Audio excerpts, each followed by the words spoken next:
मुलांना good morning. Hello, कसे आहात? मजेत. शुभ सकाळ.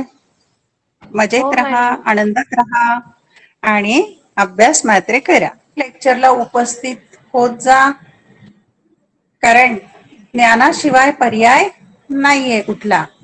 ज्ञान आपल्याला सक्षम बनवतं, प्रबळ बनवतं, सबल बनवतं. सगळ्या गोष्टी हरवू शकतात आपल्याकडून, परंतु ज्ञान मात्र हरवू शकत नाही. कोणी हिरावून घेऊ शकत नाही. संपत्ती चोरी होऊ शकते, पण ज्ञान मात्र कोणी चोरू शकत नाही. त्यामुळे ज्ञान शिक्षणाचा मार्ग अनुसरा. अभ्यास सगळ्यात महत्वाचा आहे तुमच्या जीवनामध्ये. मी युट्यूबला सगळे व्हिडिओ लेक्चर रेकॉर्ड करून टाकत आहे. ते केव्हाही तुम्ही पाहू शकता. त्याचप्रमाणे कला शाखा आणि वाणिज्य शाखा या दोन्ही शाखांचे मी अनेक विषयांचे व्हिडिओ लेक्चर तयार केलेले आहेत.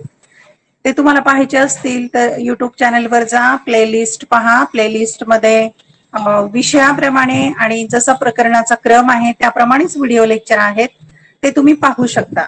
जर अभ्यास करताना अडचण आली तर संबंधित व्हिडिओ लेक्चर पाहून तुम्हाला अभ्यास करता येईल. काही अडचण येणार नाही अशी व्यवस्था मी करून ठेवलेली आहे.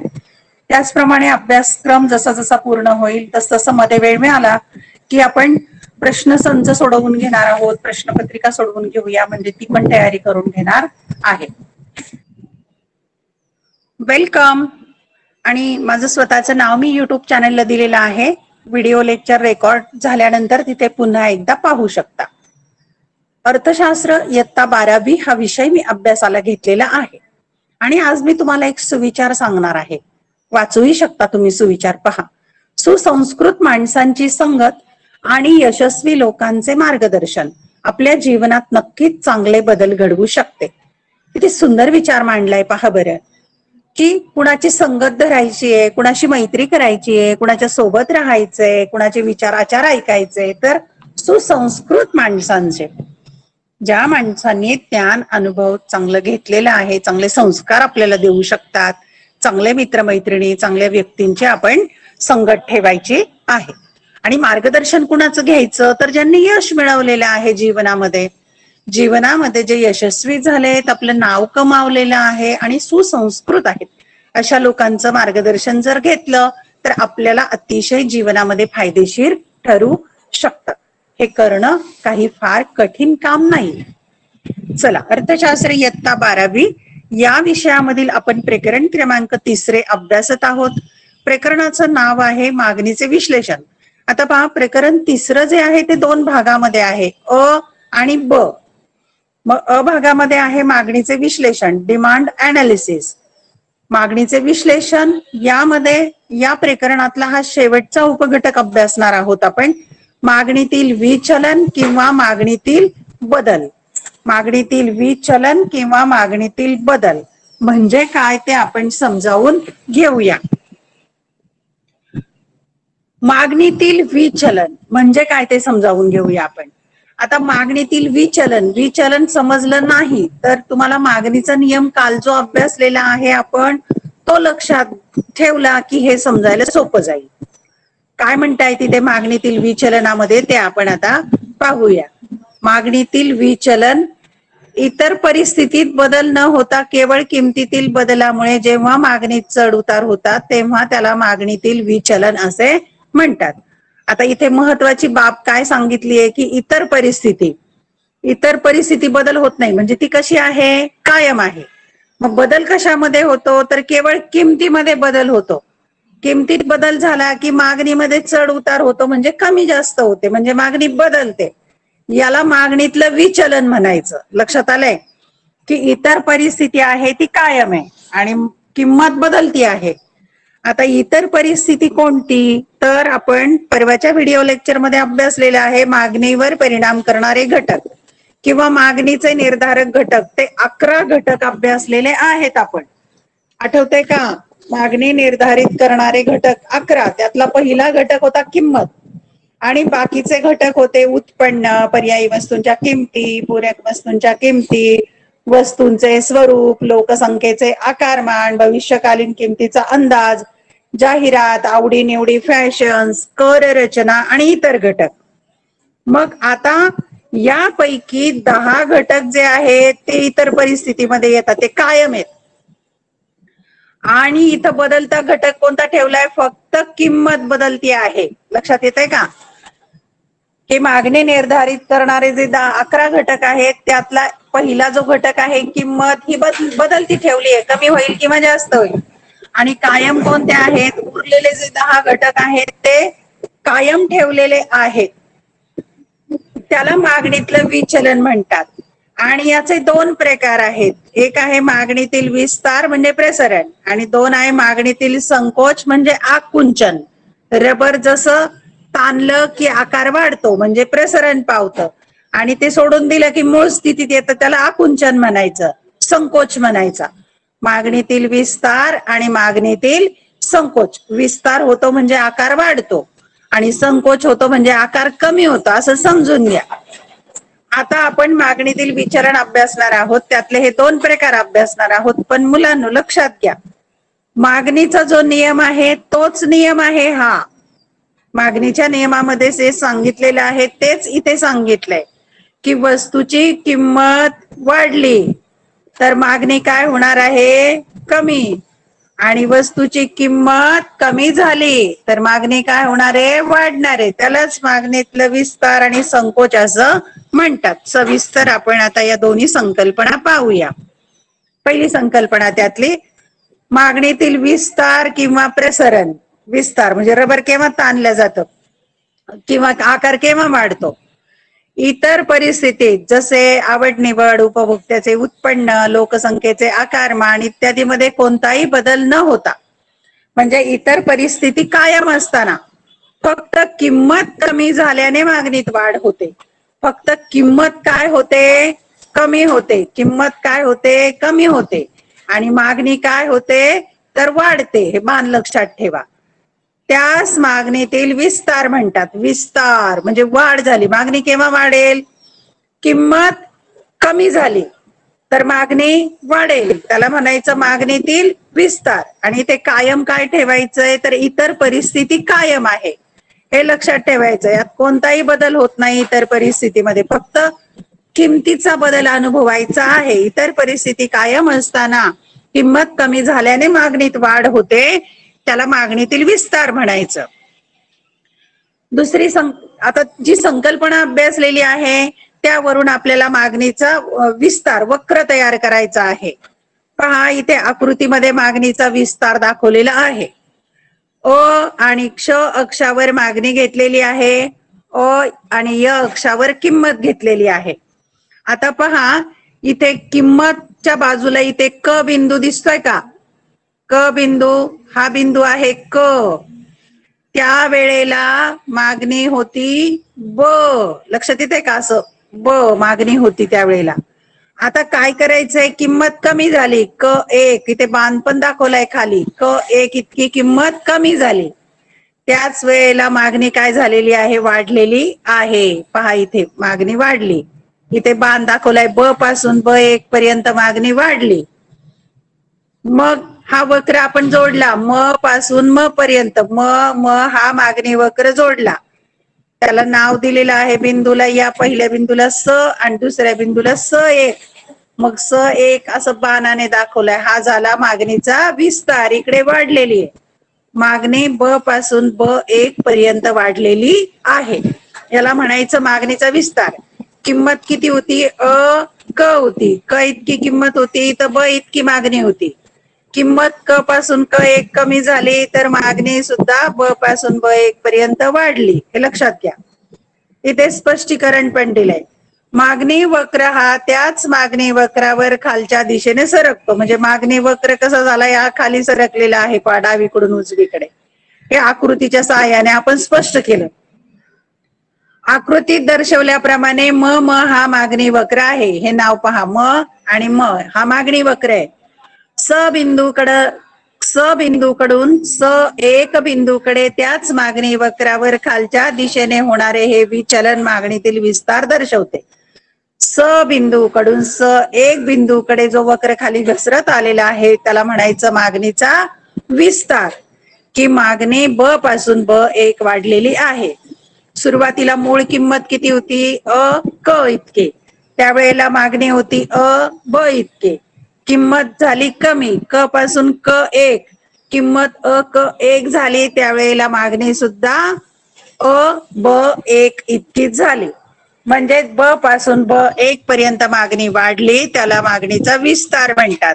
इथे किंमत कमी झाल्याने मागणी वाढलेली आहे, त्याला मागणीचा विस्तार असे म्हणतात. दुसरी संकल्पना पाहूया, मागणीतील संकोच किंवा आकुंचन म्हणायचं. संकोच इतर परिस्थितीत जसे आवड निवड, उपभोक्त्याचे उत्पन्न, लोकसंख्येचे आकारमान इत्यादी मध्ये कोणताही बदल न होता फक्त किमतीत वाढ झाल्याने मागणीत घट होते, तेव्हा त्यास मागणीतील संकोच असे म्हणतात. आता इथे काय झालेलं आहे की इतर परिस्थिती कायम आहे, फक्त किंमत काय झालेली आहे? वाढलेली आहे. त्यावेळेस मागणी काय होते? कमी होते, त्याला म्हणायचं मागणीतील संकोच. लक्षात येते? इतर परिस्थिती म्हणजे किमती व्यतिरिक्त मागणीवर परिणाम करणारे जे सर्व घटक आहेत, आवड निवड, उत्पन्न, लोकसंख्या वगैरे वगैरे, ते घटक कायम आहेत, फक्त किंमत वाढलेली असल्यामुळे मागणीत घट होते, त्यास मागणीतील संकोच असे म्हणतात. हेच आपण आकृतीच्या सहाय्याने स्पष्ट करणार आहोत. पहा, आकृतीमध्ये दाखवलंय मागणीतील संकोच किंवा आकुंचन. मगाच्या सारखी आकृती आहे. आणि क्ष अक्षावर मागणीची नोंद केली आहे, या अक्षावर किंमत घेतलेली आहे. आणि आता इथे पहा, पासून क पर्यंत किंमत असताना, क इतकी किंमत असताना मागणी किती आहे? ब इतकी. ब इतके आणि हा स बिंदू आहे. आता किंमत वाढवायची आपल्याला. क पासून क2 पर्यंत किंमत गेलेली आहे, त्याच वेळेला मागणी किती होणार आहे? ब2 इकडे कमी झाली. लक्षात येत आहे का? कमी झाली. ब पासून ब2 इतकी बाण दाखवलेला आहे, इतकी मागणी कमी झालेली आहे. आणि मग आपण बिंदू जोडले, स2 बिंदू आणि स बिंदू जोडला तर म हा डावीकडून उजवीकडे खाली घसरत येणारा मागणीचा वक्र बनतो. अशा प्रकारे त्याच मागणी वक्रावर वरच्या दिशेने जाते. म्हणजे मागणी कशी गेलेली आहे? स पासून स2 बिंदूकडे वरच्या दिशेने गेलेली आहे. आणि हे आकृतीच्या सहाय्याने स्पष्ट होतं. मागणीचा संकोच स बिंदू पासून स2 बिंदूकडे विचलन झालेलं आहे आणि मागणी ब पासून ब2 पर्यंत कमी झालेली आहे, त्याला मागणीतील संकोच किंवा आकुंचन असं म्हणतात. आणि म हा मागणी वक्र आहे. आकृतीमध्ये म हा मागणी वक्र आहे आणि स बिंदूकडून स2 बिंदूकडे त्याच मागणी वक्रावर वरच्या दिशेने जाणारे हे विचलन मागणीतील संकोच दर्शवते. म्हणजे स बिंदूकडून स2 बिंदूकडे बाण दाखवलेला आहे, वरच्या दिशेने हे विचलन होत आहे, त्यालाच मागणीतील संकोच किंवा मागणीतील आकुंचन असे म्हणतात. हे लक्षात घ्या. आकृत्या दोन्ही पण महत्वाच्या आहेत. आता मुलांना लक्षात असं घ्या की हा तर मागणीचाच नियम आहे. लक्षात येत आहे? मागणीचाच नियम आहे, वेगळा कोणता नियम नाहीये. हा फक्त नाव त्याला दिलंय मागणीतील विस्तार आणि मागणीतील संकोच. मागणीतील विस्तार केव्हा होईल? तर किंमत कमी झाल्याने मागणी वाढते, इतर परिस्थिती कायम. मागणीतील संकोच केव्हा होईल? तर इतर परिस्थिती कायम आहे पण किंमत वाढल्याने मागणी कमी होते, त्याला म्हणतात मागणीतील संकोच. अशा प्रकारे या दोन संकल्पना अभ्यासलेल्या आहेत मागणीतील विचलनाच्या. यानंतर अभ्यासायच्या आहेत पुढच्या दोन संकल्पना मागणीतील बदलामधली. इथे काय स्थिर ठेवायचं? इथे किंमत स्थिर असते व इतर घटकातील बदलाचा परिणाम म्हणून जेव्हा वस्तूची मागणी वाढते किंवा कमी होते त्याला मागणीतील बदल असे म्हणतात. इथे काय कायम ठेवायचं? इथे किंमत कायम ठेवायची आहे. किंमत कायम स्थिर, बदलायची नाही. आता बदलायचं काय? इतर परिस्थिती बदलायची आहे. मग इतर परिस्थिती बदलायची याचा अर्थ काय? तर किमती व्यतिरिक्त इतर जे 10 घटक आहेत त्यात बदल होईल. मग काय काय बदल होऊ शकतो? एक तर त्यामध्ये अनुकूल बदल होईल म्हणजे चांगला, किंवा प्रतिकूल बदल होईल म्हणजे वाईट. अनुकूल बदल झाला म्हणजे लोकांचं उत्पन्न वाढलं किंवा कर रचना सरकारने कमी केली, लोकांची आवड निवड बदलली. आणि त्याच्यामुळे जर मागणी वाढली तर तो अनुकूल बदल आहे. पण जर कर रचना वाढवली आणि लोकसंख्या कमी झाली किंवा पूरक वस्तूंच्या किमतीत बदल झाला, लोकांचं उत्पन्न कमी झालं तर मागणी कमी होईल. त्याला ती जी मागणी कमी होईल तो आहे मागणीतला बदल, तो प्रतिकूल घटकांच्यामुळे होणार आहे. अशा प्रकारे किंमत स्थिर असताना इतर घटकातील बदलाचा परिणाम म्हणून मागणीतील बदल होतो. त्याचे दोन प्रकार, पहिला मागणीतील वृद्धी आणि मागणीतील ऱ्हास. आता वृद्धीला वाढ पण म्हटलंय आणि ऱ्हासला घट पण म्हटलंय, लक्षात येत आहे? वृद्धी आणि वाढ शब्द एकच आहे, ऱ्हास आणि घट म्हणजे एकच आहे. आता या दोन संकल्पना सविस्तर आपण अभ्यासणार आहोत. पहिली संकल्पना आहे मागणीतील वृद्धी किंवा मागणीतील वाढ. इतर परिस्थितीमध्ये जसे उपभोक्त्यांच्या आवडीनिवडी, उपभोक्त्यांचे उत्पन्न, नैसर्गिक परिस्थिती इत्यादीमध्ये अनुकूल बदल होतो. अनुकूल म्हणजे योग्य बदल, अनुकूल बदल होतो आणि किंमत स्थिर असल्याने मागणीत वाढ होते, तेव्हा त्यास मागणीतील वृद्धी असे म्हणतात. मागणीतील वृद्धी केव्हा होते? किंमत बदलत नाहीये, किंमत कायम आहे, पण उपभोक्त्याचं समजा उत्पन्न वाढलं तर तो मागणी वाढवतो, हा अनुकूल बदल आहे. नैसर्गिक परिस्थिती अनुकूल झाली, उपभोक्त्यांची आवड निवड त्या मागणीला अनुकूल झाले तर मागणी वाढते. किंमत मात्र कायम आहे, ती बदललेली नाहीये, त्याला म्हणायचं मागणीतील वृद्धी किंवा मागणीतील वाढ. इथे लक्षात आलंय की इथे किंमत मात्र ती कशी आहे? कायम, ती बदलायची का नाही. मागच्या दोन्ही ठिकाणी आपण किंमत बदलली होती, आता इथे किंमत कायम ठेवायची आणि इतर परिस्थितीमध्ये अनुकूल बदल झाला तर वृद्धी होते किंवा वाढ होते. याची आकृती पाहूया आपण. मागणीतील वृद्धी पाहूया. अ आणि क्ष अक्षावर मागणी घेतलेली आहे, य अक्षावर किंमत घेतलेली आहे. आता पहा, किंमत कायम ठेवायची आहे ना, मग ही अ क किंमत जी आहे ती कायम आहे. पहा इथपर्यंत वक्र दाखवलाय हा किंमतीचा, किंमत इतकी कायम आहे.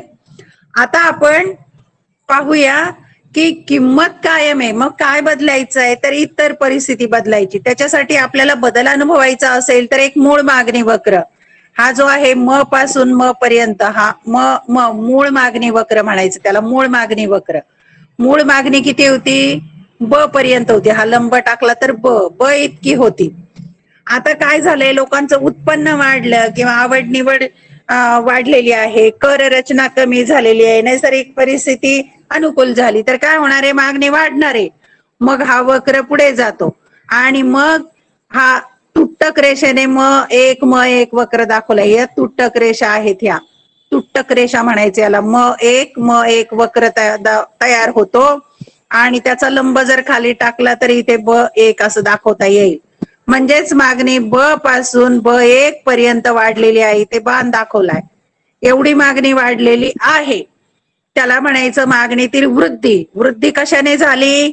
किंमत कायम आहे पण इतर परिस्थिती अनुकूल झाल्याने ब पासून ब1 पर्यंत मागणी वाढलेली आहे. मग इथे ए बिंदू नाव दिलाय, इथे बी बिंदू नाव दिलाय. हा म्हणजेच हा म जो आहे मूळ मागणी वक्र आहे आणि तुटक रेषेने दाखवलेला म एक वक्र आहे तो बदललेला वक्र आहे, अनुकूल मागणीचा वक्र आहे. अनुकूल बदल झाला म्हणून तो वक्र उजव्या बाजूला स्थानांतरित होतो. हा मूळ मागणी वक्र म आहे, त्याच्या उजव्या बाजूला म एक वक्र स्थानांतरित झाला.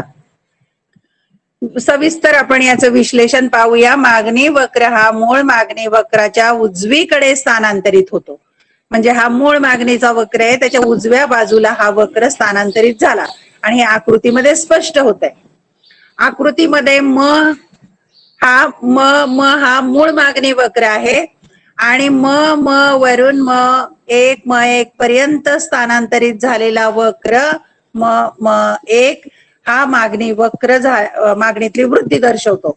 म्हणजे हा म आहे तो मूळ मागणी वक्र आहे आणि म एक जो आहे तो स्थानांतरित उजवीकडे स्थानांतरित झालेला मागणीचा वक्र आहे. लक्षात येत आहे का? पहा, मागणीच्या वृद्धीमध्ये पुन्हा एकदा घेते मी. मागणीची वृद्धी कशी होते? ब1 झालेली आहे, ब पासून ब1. इथे किंमत क इतकी कायम आहे, किंमत बदलत नाही आणि मूळ मागणीचा वक्र आणि तुटक रेषेने दाखवलाय तो स्थानांतरित झालेला वक्र म1 हा अनुकूल घटक झालेले आहेत इतर परिस्थितीमध्ये, त्यामुळे तो वक्र स्थानांतरित झाला, याला मागणीतील वृद्धी असे म्हणतात. यानंतर पुढची संकल्पना पाहूया आपण. मध्ये ऱ्हास किंवा घट म्हणजे काय ते आता आपण समजावून घेऊया. मागणीतील ऱ्हास किंवा घट इतर परिस्थितीमध्ये जसे उपभोक्त्यांच्या आवडीनिवडी, उपभोक्त्यांचे उत्पन्न, नैसर्गिक परिस्थिती इत्यादींमध्ये प्रतिकूल बदल होतो. आता आपण जेव्हा वृद्धी अनुभवली तेव्हा अनुकूल बदल होता, आता इथे काय झालं, प्रतिकूल बदल होतो. प्रतिकूल काय होतो, तर लोकांची आवड निवड बदलते म्हणून मागणी कमी होते, उपभोक्त्यांचं उत्पन्न कमी होतं, नैसर्गिक परिस्थिती बिघडते म्हणून प्रतिकूल बदल होतो आणि किंमत स्थिर असल्याने मागणीत घट होते. आता इथे पण काय आहे, किंमत स्थिर आहे, तिच्यामध्ये बदल होत नाही, इतर परिस्थितीमध्ये बदल होतो आणि मागणी कमी होते, तेव्हा त्यास मागणीतील ऱ्हास किंवा घट असे म्हणतात. आता इथे लक्षात घ्यायचं, किंमत कायम आहे, ऱ्हास मध्ये पण लक्षात ठेवायचं, विसरायचं नाही, किंमत इथे कायम आहे, ती बदललेली नाहीये. बदलली काय, तर इतर परिस्थिती. पण इतर परिस्थिती कशी बदलली, तर ती प्रतिकूल झाल्यामुळे मागणी कमी झालेली आहे, त्याला मागणीतील ऱ्हास किंवा घट असे म्हणतात. हेच आपण आकृतीच्या सहाय्याने स्पष्ट करूया. मागणीतील ऱ्हास, अ आणि क्ष अक्षावर मागणी घेतलीये, अ आणि य अक्षावर किंमत घेतलेली आहे आणि ब2 हा मागणीचा ऱ्हास झालेला वक्र आहे. आता किंमत क इतकी कायम आहे, पहा किंमत कायम आहे, किंमत कमी जास्त नाही करायची, कायम ठेवायची ती इतकी. आता आणि हा मूळ मागणीचा वक्र आहे, लक्षात ठेवायचा, हा मूळ मागणीचा वक्र आहे, तेव्हा मागणी होती ब इतकी. आता काय झालेलं आहे, इतर परिस्थिती प्रतिकूल झाली, याचा अर्थ लोकांचं उत्पन्न कमी झालं, सरकारने कर वाढवले किंवा नैसर्गिक परिस्थिती बिघडली, तर मागणी वक्र डाव्या बाजूला स्थानांतरित होतो. तो तुटक रेषेने दाखवलाय, हा तुटक रेषेने, हा म2 वक्र आहे आणि असं वर लंब टाकला तर ब2 हा बिंदू मिळतो. म्हणजे ब पासून ब2 पर्यंत मागणी कमी झालेली आहे, इथे बाण दाखवलाय, मागणी कमी झाली. ब पासून ब2, पहिल्यांदा मागणी ब होती, आता झाली ब2, हा स्थानांतरित डाव्या बाजूला वक्र होतो, त्याला म्हणायचं मागणीचा ऱ्हास किंवा मागणीतील घट.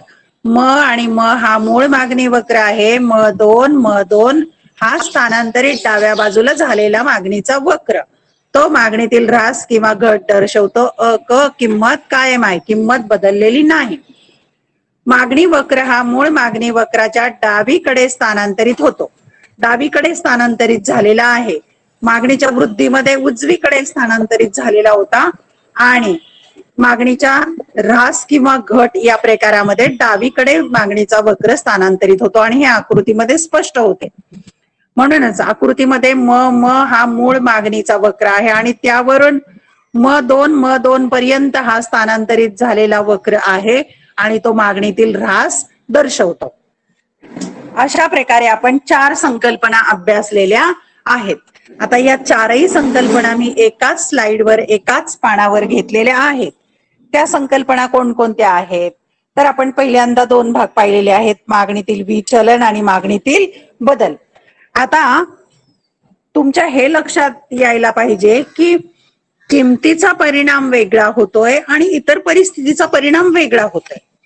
आता इथे मागणीतील विचलन केव्हा होतंय, तर त्याच्यामध्ये किंमत बदलते, लक्षात येते, किंमत बदलते. आणि मागणीतील बदल केव्हा होतोय, तर इथे इतर परिस्थिती बदलते, हे लक्षात ठेवा. मग मागणीतील विचलनामध्ये 2 संकल्पना अभ्यासल्या. मागणीतील विस्तार, पहा लाल अक्षरामध्ये दाखवले, विस्तार केव्हा होतो, तर इतर परिस्थिती कायम आहे, किंमत कमी होते म्हणून मागणीचा विस्तार होतो. मागणीतील संकोच, दुसरी संकल्पना, इथे इतर परिस्थिती कायम आहे, इथे किंमत वाढते म्हणून मागणीमध्ये संकोच होतो किंवा मागणी कमी होते. त्याला मागणीतील विस्तार आणि मागणीतील संकोच अशी 2 नावं आहेत.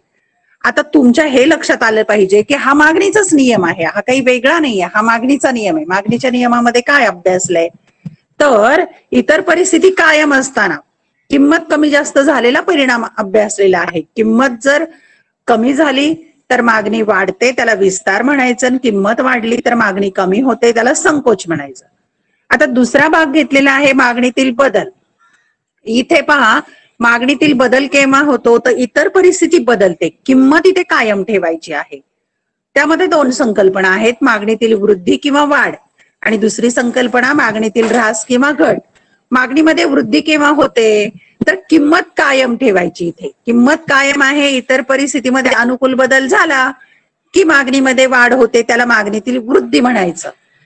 आणि मागणीतील ऱ्हास किंवा घट केव्हा होते तर किंमत कायम आहे, किंमत बदलत नाही, पण इतर परिस्थितीमध्ये प्रतिकूल बदल झाल्यामुळे मागणी कमी होते, त्याला मागणीतील ऱ्हास किंवा घट असे म्हणतात.